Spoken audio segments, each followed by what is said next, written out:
Madam Chairman, directors and managers of the Heart Trust,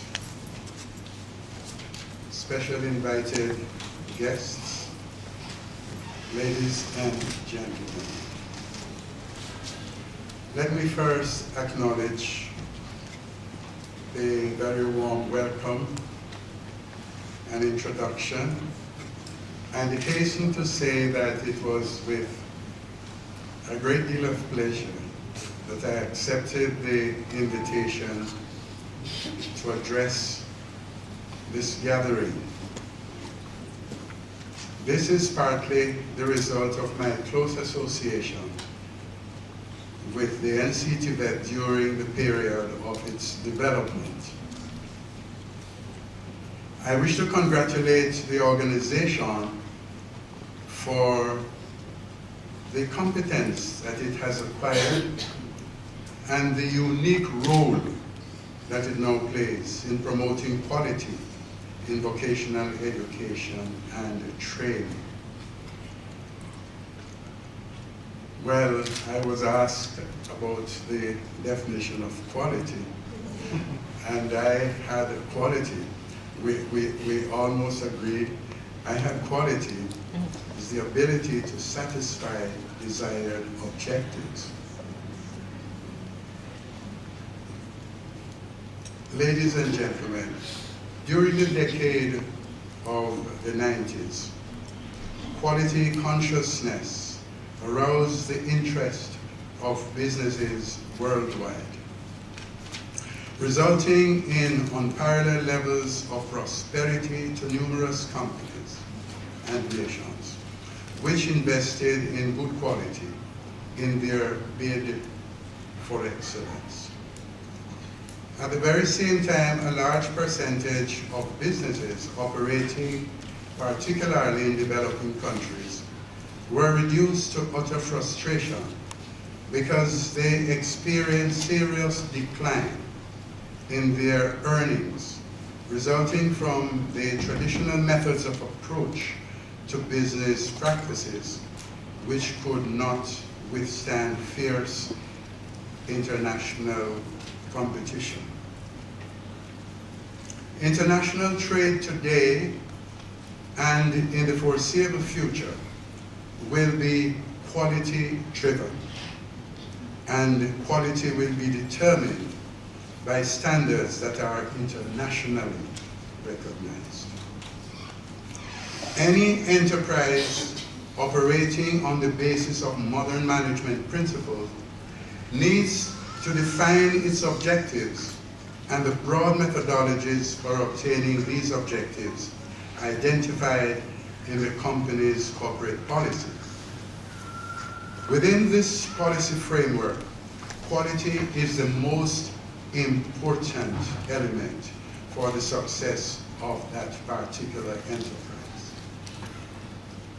Our modern world has come to rely on international exchange of goods and services as a result of the quality of these goods and services determined by internationally accepted standards. Jamaica is currently a nation in the throes of economic crisis, where we can no longer resort to borrowing, begging, or the rescheduling of our debts to secure our survival, and to implement programs of national development. The time has far passed for us to demonstrate that gaining our independence was not a mistake. We all know what our problems are and what we need to do to rid ourselves of these problems. To many, the problems are unconquerable, but it is in this crucial situation that we ought to draw on all our resources, recognizable and hidden. Jamaica's largest trading partner is the United States of America, which has a standards body American National Standards Institution, ANSI, that is a prominent member of the International Standards Organization, the ISO. It also has an institution, the American Society for Testing and Materials, ASTM, and the National Institution for Standards and Technology, NIST, all engaged in specialized areas of investigation to ensure conformity to international standards. In other words, that country makes full use of standards and testing in determining quality for their goods and services in trade. We need to learn a very profitable lesson from the United States with regards to our method of approach to business transactions.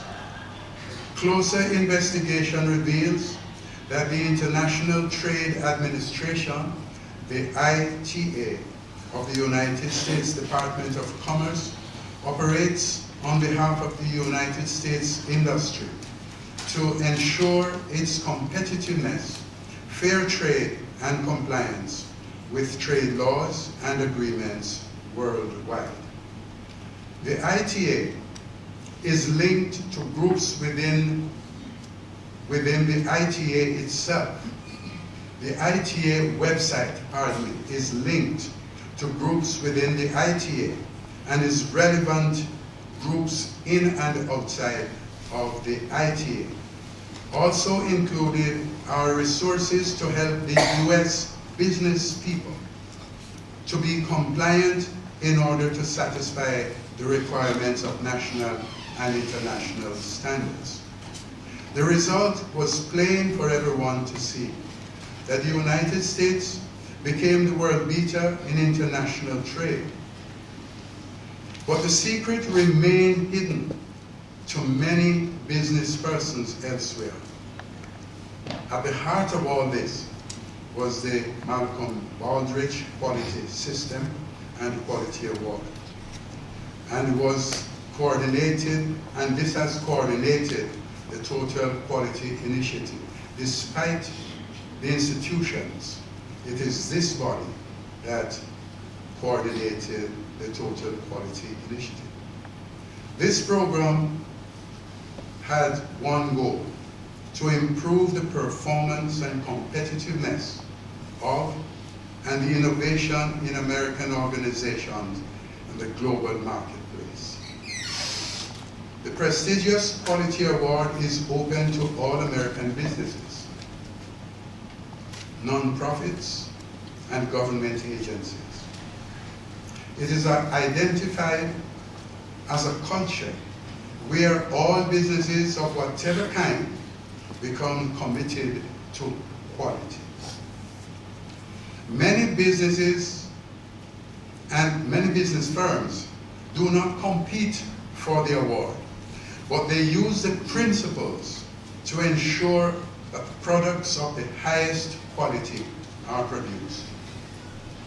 Baldrige was instrumental in developing and implementing the US trade policies, thereby resolving long-standing difficulties in technology transfer with China and India, which are also members of the International Standards Organization, and opening doors to increased access for American firms to penetrate those markets.